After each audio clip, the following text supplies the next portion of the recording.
We all know that that healthcare in this country is broken. It just is. And although there's great lip service paid to fixing it, and although there is great rhetoric prior to elections about how this politician or that politician is going to go to Washington, D.C. and fight for you. I'm going to lower drug prices. I'm going to make sure the insurance companies don't win. And nothing ever seems to get done. When it does, it seems like there are plenty of ways that the lobbies can help drug makers get around some of these new acts that we are told are going to help drug prices, like the Inflation Reduction Act. Medicare is now finding itself in a bit of a fight with drug makers. You know, Medicare wants, I'm not a big fan of the Inflation Reduction Act because I think it doesn't do what it's named to do, but there are things in it that are interesting about it. But anyway, the big pharma industry has lobbied against the IRA, arguing that it would lead to lower investment in drug development. Well, maybe so. But how about this? There's a guy in Chicago who was charged more than $73,000 for 2 doses of a drug to treat his prostate cancer. The patient's name is Paul Hines, if that matters. And he got an intramuscular shot. That means an injection of Lupron Depot. And then he got a second shot. And he's covered by United Healthcare through a COBRA plan that was taken out after he left a former employer. 2 3-month doses of Lupron Depot injections. He has metastatic prostate cancer. Total bill, $73,812. $73,812.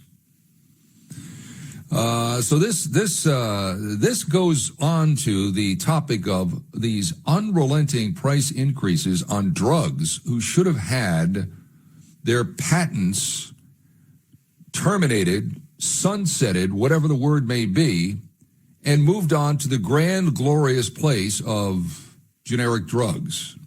But not for Paul Hines, and not for this drug that cost him $73,812 for just 2 doses. What's going on here? Paul Seegert is on my show a lot because I like Paul, and he knows what he's talking about. He's managing partner at PCS Advisors. It's a health benefit consulting firm, 35 partner offices across the nation. And he's here to weigh in on this now. Paul, how are you on this glorious day? I'm great. How are you today? I'm good, too, because thank God I'm not getting Lupron Depot. I mean, what, I mean, come on. $73,000 for 2 shots. This guy's got a COBRA plan, doesn't have the insurance that he had from his employer, but he's covered by a major healthcare provider, which is United Healthcare, or a major healthcare insurer. What's going on here?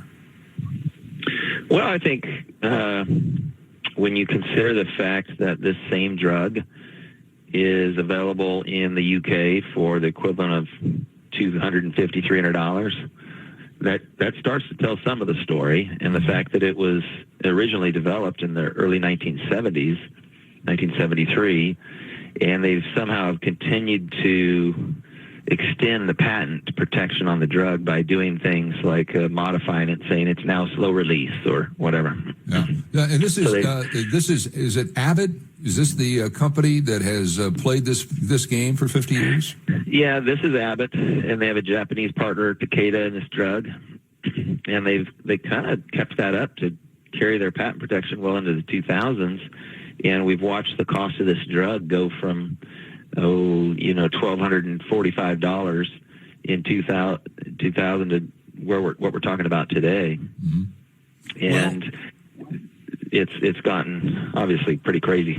Yeah. Okay. So this patent has been extended. Initially released in 1973, it got extended because of this quote unquote slow release version, as they tagged it. But that was in 1989. That was 33 years ago. How can it just go an additional 33 years just because it's slow release? What if I don't want slow release? What if I want fast release? Come on. What, well, I mean, and not really? only that, what if there are other treatments that are as effective or even more effective that are a lot less cost? And there are. In fact, in this case, there's a pill the man can take, and we're talking something that's maybe 10% of the cost of this shot. And his feedback is that it's a better experience. He's not sore for 2 weeks after getting it and so on.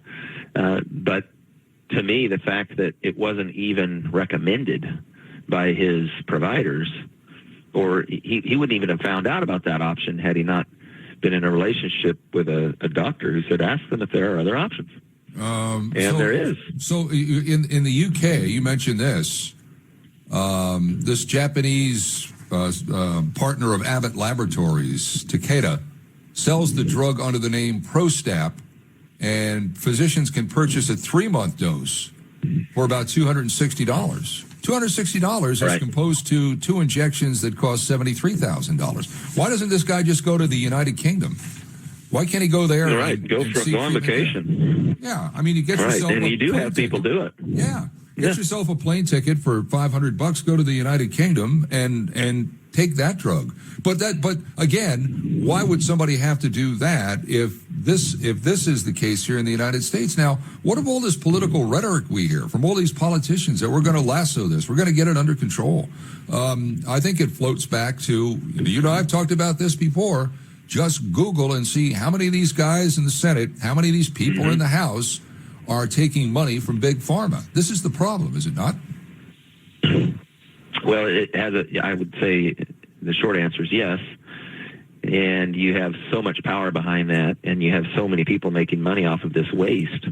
You've got drug companies that make north of 80% of their global profits here because we allow this kind of thing to go on. You have, in this specific type of drug, where it's an infusion or a shot that is given in a hospital setting or in a facility of some sort, the providers that administer these could make tens of thousands of dollars each time it gets dispensed. So then you have to say, well, why didn't he find out about the cheaper pill form? Well, that's self-administered at home. Sure. Yeah. It's not tens of thousands of dollars of revenue to be made there. Yeah. So you got doctors in cahoots with this, which is again an ongoing problem. And that brings me to my next. I mean, this Inflation Reduction Act. Congress gave Medicare, the country's biggest buyer of prescription drugs, the authority to negotiate how much it pays for certain high-priced therapies. Okay, that sounds good. Well, the ink wasn't dry on that thing, the Inflation Reduction Act, when you've got these big pharma, these lobbyists, drug makers. They're right up the Senate, the senators and the representatives right up their nose with trying to get this thing blunted. So therein lies the problem. You're not going to eliminate lobbyists, but you can, if you're a voter, Google and see who's in the pocket of Big Pharma. Just Google and see who Big Pharma is giving money to in Congress, and therein lies the problem. Yep. And in fact, with this specific drug, in 2001, after a Justice Department probe, the drug maker had to pay $875 million settlement for illegally stimulating sales by giving the drug for free to doctors, urologists in this case, and then allowing them to turn around and charge Medicare full price. Right. I mean, it's just all kinds of funny business that can go on. And why does it go on? Because we allow it. Right. And as you pointed out, you'll have people that'll stand up and say, hey, we're going to fix this, we're going to do that. Here we're going to have Medicare negotiate drug pricing. There's always the next thing. We're going to limit the cost of insulin for people or whatever. And then it's the implementation where the wheels fall off, and that's where the lobbyists do their best work. Not only are they paying the people that need to get paid in terms of members of Congress, but then when it gets implemented, it's like the hospital transparency rule. Yeah. How can you expect a multi-billion-dollar hospital to really care about that rule when the fine started at $300 a day? Exactly. That clearly wasn't serious. No. But that's well past the press event. Everybody forgot about it by then. Yeah, so this poor guy, this Paul Hines guy who has metastatic prostate cancer, which is, prostate cancer is a common kind of cancer in men. You should be screened for it at least on a yearly basis. Prostate cancer will, if you live long enough, you're probably going to have a better chance of getting prostate cancer. But anyway, this poor guy goes to his doctor. I'm guessing he went to his urologist or his oncologist or whomever. And that particular doctor suggested, go get these 2 injections of Lupron Depot. And probably didn't tell him how much it was going to cost. He got the 2 injections. He thought, okay, this is going to help me. And then the next thing he knows, he's paying close to $74,000 for those 2 injections. Let's say, let's just say for a second, Paul, that somebody is listening and they've got this same problem. What do they have to say to their doctor when they go to their urologist or their oncologist and they've got metastatic prostate cancer? What do they say to their doctor when the doctor says, go get these 2 injections? What should the questions be? Are there alternative therapies that are just as effective? I understand there's an objection option. Is there a pill? What other options do I have? I think if you keep it really general, anytime you're getting told to get care, and we've got this, we're so trained as Americans that we have this God complex around doctors, and whatever they say goes. Well, that hasn't worked out that well for us. You should ask questions. You have to be an advocate and be a good consumer. What other options are there? I'd like to know about all of the options before I decide which treatment plan I'm going to go with. And that may frustrate a doctor. They're not used to that, but that's fine. Yeah, well, if a doctor has a problem with that, then you need to find another doctor. And Amen. And there's nothing wrong with getting a quote-unquote second opinion. If a doctor that you're going to has a problem with you going to see someone else for a second opinion, it's time to get another doctor. Totally agree. And you've got to research this. I mean, you just can't, if you're going to see someone who is renowned in your community and maybe outside of that, then okay, he has that reputation and he obviously has success with treating various ailments. But find another doctor that might have the same reputation and the same kind of success rate. Go see him and say, is this a good deal? And should I be doing this? And then if you have consensus, then you know what to do. If you don't, then it's up to you, which it always should be. It shouldn't be up to anyone else. It should be up to you. It's your body, right? That's right. And in this case, that other option, when he was prompted to ask about it, it cost about 7% of what the shot cost, and it kicked in sooner and clears the body of testosterone faster, which is the point of these therapies. So it's more effective and cheaper is the bottom line. The excuse they can make if you question a provider around this or the manufacturer or the whole system is, well, yeah, but we don't have to worry about compliance.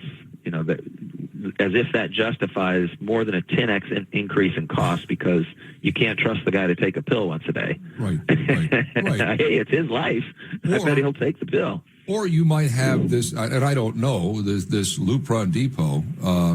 It may be such a common thing to prescribe that if you prescribe something else and that something else doesn't work, and that patient or his family comes back at you, the last thing any doctor wants to be is in a court of law trying to defend himself against a malpractice suit. So there may be that kind of thing going on with a lot of practices. It's always a concern.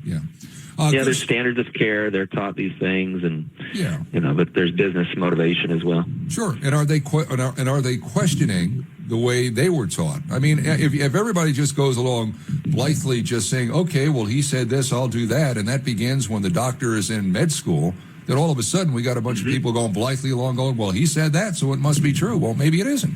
And the other thing, Paul, that just drives me absolutely crazy is. You can go to England and get the same damn thing for $260, which again doesn't make sense at all. Doesn't make sense at all. Paul Seegert, thank you for your time. You stay well. We will visit down the road. Sounds great. Thank you. Bye-bye. This is a guy that knows medicine inside and out.